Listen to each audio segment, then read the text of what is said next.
femmes au cœur du développement économique et social. À vous la parole. Sissi Aminata, ce programme est de Search for Common Ground avec l'appui de l'USAID. Aimables auditrices et auditeurs, bienvenue et merci de votre fidélité à notre magazine hebdomadaire Sissi Aminata. Les élections communales pourraient se tenir au mois de février 2017. En tout cas, c'est ce qui ressort du dernier dialogue interguinéen.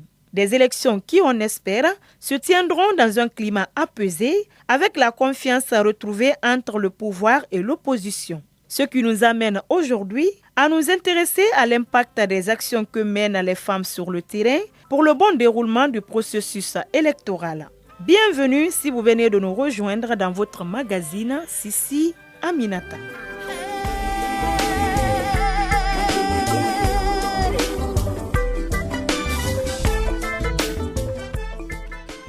Les élections locales ont une importance capitale dans la vie d'une nation. La liberté donnée aux citoyens de choisir leurs propres dirigeants locaux renforce et consolide la démocratie à la base. Mieux, le fait le plus important est que ces élections communales et communautaires se tiendront dans les conditions souhaitées. C'est pourquoi les femmes ne comptent pas être en marge de ce processus. Elles s'efforcent tant bien que mal à faire en sorte que les élections se passent dans un climat apaisé. En témoignent des nombreuses actions qu'elles entreprennent, notamment des campagnes de sensibilisation, mais surtout des consultations régulières auprès du pouvoir et de l'opposition pour le respect des engagements pris. Un rôle que beaucoup d'hommes apprécient à sa juste valeur. Suivez plutôt ce micro-trottoir réalisé à Conakry. Le rôle des femmes est primordial. Elles ont un rôle très important à jouer dans le développement de notre pays. Parce que quand on dit que la femme est le baromètre, certains le pensent comme un mot. Mais pourtant, les gens doivent comprendre que ça a une signification très importante. Parce que malgré les difficultés de la Guinée aujourd'hui, si les femmes, à n'importe quel niveau qu'elles se trouvent, essayent de sensibiliser les hommes, essayent de sensibiliser les jeunes, essayent de sensibiliser les parents, je crois que quand tous ceux-ci agissent dans la même dynamique, on sait que vraiment la paix va régner en Guinée. On ne peut pas parler de paix en mettant de côté les femmes. Les femmes sont les personnes ressources qui aident les hommes à régler les conflits, même au niveau de nos familles. On a toujours vu la femme comme une personne ressource qui est au centre de régulation de la paix, tant au niveau du foyer, tant au niveau national. Il n'y a pas une seule activité d'intervention au cours de laquelle il est question de faire la paix, qui se passe en dehors des femmes. D'ailleurs, je peux dire que les femmes sont nettement plus actives à certains niveaux que les hommes. Vous écoutez votre émission Sissi Aminata. Grâce à leurs actions, des associations féminines se sont illustrées et parviennent parfois même à influencer les décisions de certains acteurs politiques. Outre le plaidoyer en 2013 pour l'organisation des élections législatives, des femmes leaders ont joué un grand rôle auprès de l'opposition guinéenne en vue de la réussite de la dernière manifestation politique. Une manifestation qui s'est d'ailleurs tenue à la satisfaction générale, hormis le seul cas de mort déploré en fin de journée de marche. Madame Bari Fatoumata Binta est porte-parole du cadre de concertation des filles-femmes des partis politiques. Elle s'est confiée à notre micro. Suivez.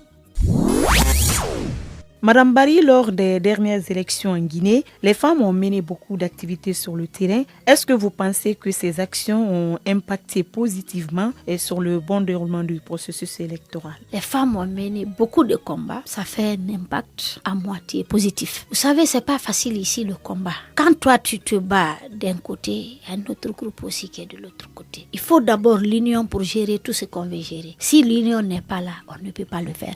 Parce que même quand c'est les femmes qui se réunissent pour faire un combat, si à l'interne de ces femmes même, il n'y a pas l'union, c'est-à-dire chacune d'elles voit son parti dans sa tête, pas la Guinée, mais son parti dans sa tête, le combat ne peut pas atteindre comme on le veut. À part les femmes des partis politiques, il y a quand même des femmes des organisations de la société civile qui se battent aussi. C'est vrai, je les remercie, je les encourage, on est toutes ensemble au comité de plaidoyer. Mais il y a une chose que je vais vous dire, toute personne ici a un parti politique. Aujourd'hui, le problème des partis politiques commence à peser focaliser sur les gens. On oublie tout, on se focalise sur les partis politiques. C'est vrai ce que vous dites, madame, mais on a quand même vu ici, lors des crises politiques, les femmes de tous les bords se lever et dire aux acteurs politiques non à la violence, nous voulons le dialogue, nous voulons la paix. Oui, depuis 2007 jusqu'à maintenant, vous savez qu'il y a eu beaucoup d'actions qui ont été menées. Même tout récemment, à la veille de la dernière marche de l'opposition, nous, femmes du comité de plaidoyer, on a mené des démarches. On a commencé par d'abord chez le chef de file de l'opposition,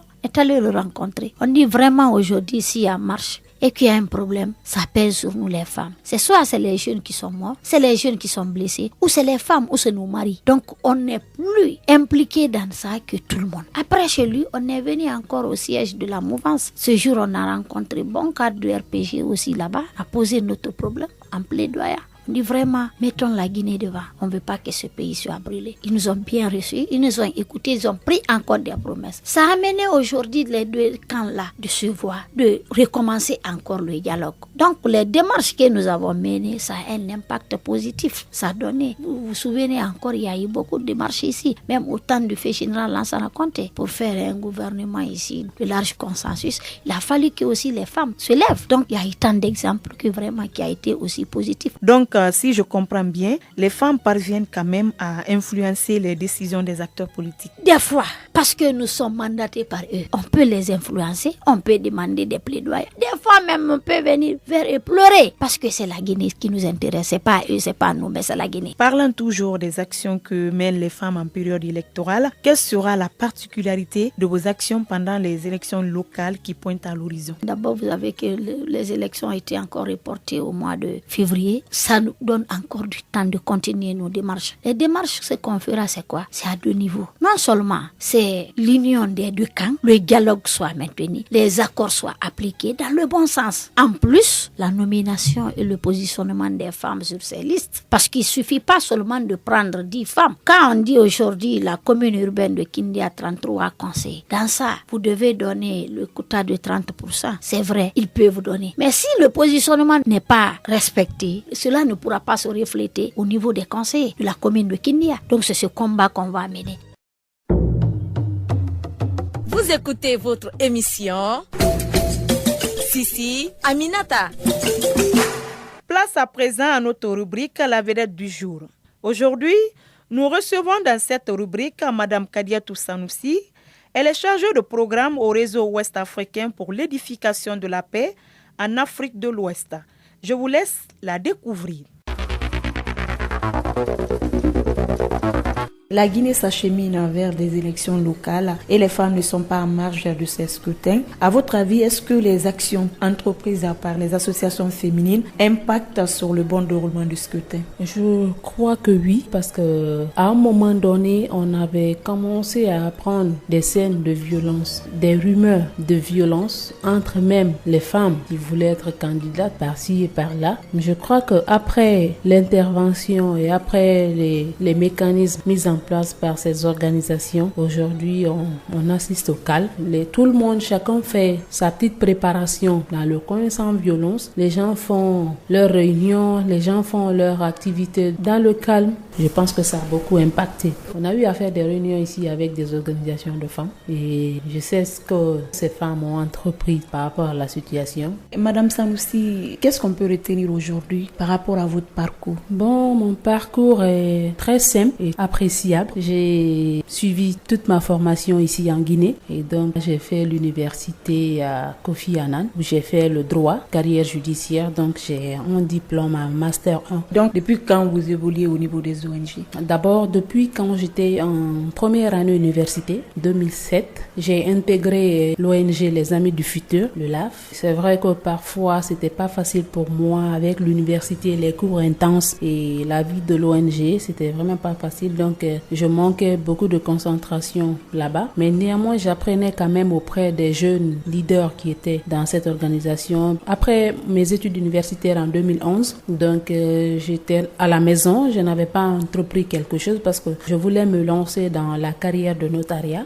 et donc c'était en 2013 lorsque la situation socio-politique chauffait réellement en Guinée que j'ai eu la confiance d'un jeune, disons c'est mon mentor, donc c'est ce jeune qui m'a approché. Donc, il pensait que j'avais vraiment un talent à exprimer. L'idée m'est venue de créer une ONG avec des amis, une organisation féminine qui s'appelle Notre Voix aussi. Vous avez été encouragé par un ami, mais vous personnellement, quelles ont été vos motivations à vous lancer dans ce domaine? Je vais vous dire un petit secret. Depuis quand j'étais à l'école primaire, à chaque fois que j'étais seule en classe où je n'avais rien à faire, ou à chaque fois que je méditais, j'écrivais sur mon cahier sans le savoir, opinion des opinions. Je sentais quelque chose en moi que je devais exprimer, mais je ne savais pas comment. C'est après que j'ai intégré vraiment le monde des ONG. Au fur et à mesure, j'ai compris pourquoi ce mot me venait. Et même quand je suis partie, j'ai commencé un stage dans un cabinet de notaire, mais je ne me sentais pas trop à l'aise entre les quatre murs. Je me suis dit, bon, j'ai commencé un combat, il faut que je le termine. Être aujourd'hui activiste au niveau de la société civile, quel changement cela vous a apporté dans la vie? Bon, beaucoup de choses, parce que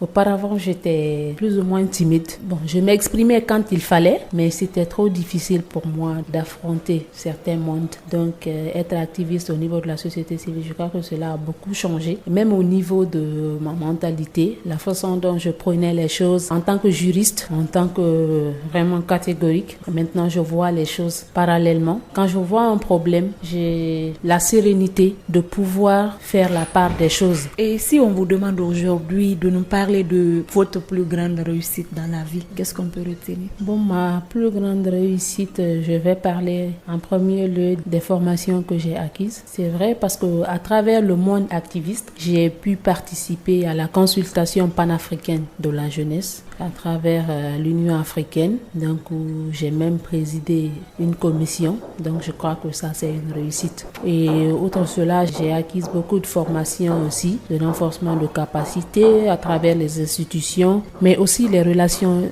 humaines. Donc je crois que ça c'est beaucoup. Est-ce que dans la vie vous avez des modèles de femmes? Oui. Comme qui par exemple? Je salue beaucoup la bravoure, par exemple, de Hagassara Daraba. C'est une femme que j'apprécie beaucoup, c'est une femme que je respecte et c'est une femme que j'entends parler même au niveau international, qui compétit avec les hommes sur le plan international. Donc c'est une femme à qui je dois beaucoup de respect et que vraiment je me vois faire comme elle ou plus qu'elle. Vous avez fait droit à l'université, mais aujourd'hui vous êtes au niveau de la société civile.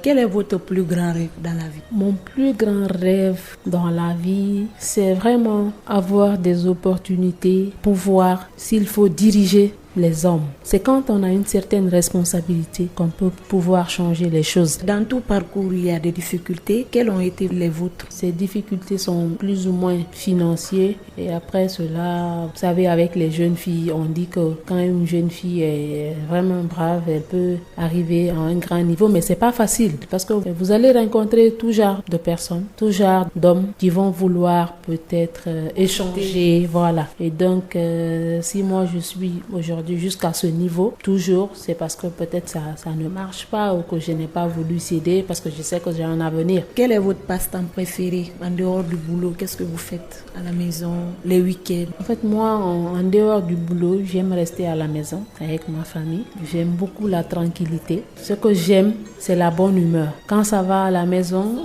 je suis tranquille.